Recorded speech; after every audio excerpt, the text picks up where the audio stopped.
Railway station पर भीड़ हमेशा एक जैसी होती है। कोई जल्दी में होता है, कोई सफर से थका हुआ और कोई बस रास्ता देखता हुआ। इस शोर और भीड़ के बीच एक आदमी था जो किसी की मंजिल नहीं बल्कि अपनी भूख पूरी करने के लिए वहां बैठा करता था। उसका नाम था रघु। रघु एक भिखारी था। स्टेशन के हर कोने में उसका चेहरा पहचाना जाता था। ट्रेन रुकती, रघु चुपचाप हर डिब्बे में जाकर हाथ फैलाता, कोई सिक्का देता, कोई नजरअंदाज कर देता। उसे इस रूटीन की आदत हो चली थी। शायद उसने खुद भी मान लिया था कि उसकी किस्मत में सिर्फ मांगना लिखा है। एक दिन प्लेटफॉर्म पर एक आदमी उतरा, लंबा साफ सुथरा सूट पहने, हाथ में एक ब्रीफकेस। उसके चलने का तरीका, उसका आत्मविश्वास बता रहा था कि वो कोई आम आदमी नहीं। रघु ने सोचा, ये बड़ा आदमी है, जरूर कुछ अच्छा देगा। कि वह दौड़ा और हाथ फैला दिया, लेकिन उस आदमी ने जेब से पैसा निकालने की बजाय सीधे आंखों में देखा और पूछा, तू सिर्फ मांगता ही है, कभी कुछ दिया भी है किसी को? वो रघु थोड़ी देर चुप रहा, फिर बोला, साहब मैं तो भिखारी हूं, देने लायक मेरे पास कुछ नहीं होता। उस आदमी ने मुस्कुराते हुए कहा, तो फिर लेने का हक भी खो देता है इंसान। लेन देन बराबरी से होता है। जब तक तू किसी को कुछ नहीं देगा तब तक तू सच्चा लेने वाला भी नहीं बन पाएगा।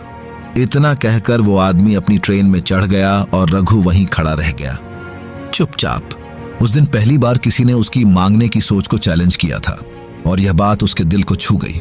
अगले 2 दिन तक रघु सिर्फ सोचता रहा, मेरे पास ऐसा क्या है जो मैं दूसरों को दे सकता हूं। गी उसके पास ना पैसा था, ना सामान, ना हुनर, बस वही टूटी फूटी झोली और थकी आंखें। लेकिन दिल में कुछ बदलने की चिंगारी लग चुकी थी। तीसरे दिन जब वह स्टेशन के किनारे बैठा था, उसकी नजर कुछ जंगली फूलों पर पड़ी जो पास के बगीचे में खिले थे। उसने झोली में कुछ फूल रख लिए।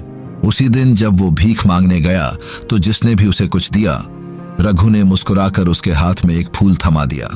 लोग चौंके, फिर मुस्कुराए। कोई पहली बार भिखारी से कुछ पाकर खुश हुआ था।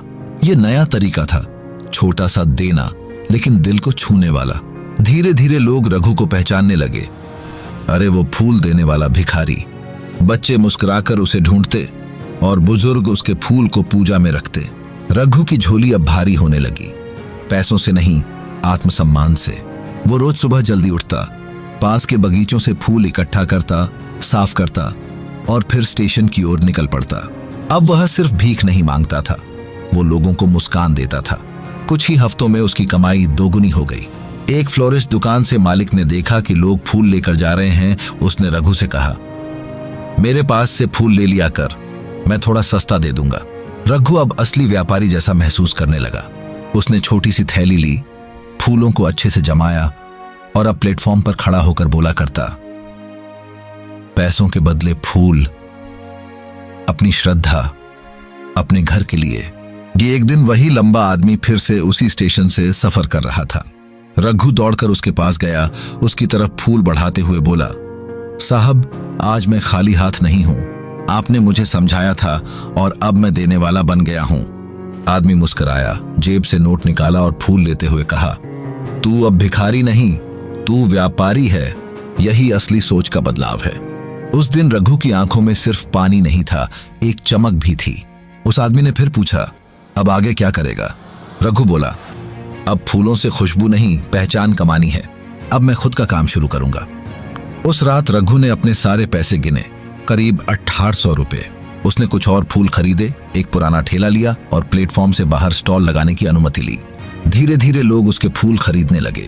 दुकानदारों ने उसे नाम देना शुरू किया, रघु फ्लोरिस्ट। 6 महीने बाद उसी स्टेशन पर 2 सूट बूट वाले लोग ट्रेन से उतर रहे थे। एक ने दूसरे से हाथ मिलाया और कहा, क्या आप मुझे पहचानते हैं? दूसरे ने कहा, माफ कीजिए, नहीं।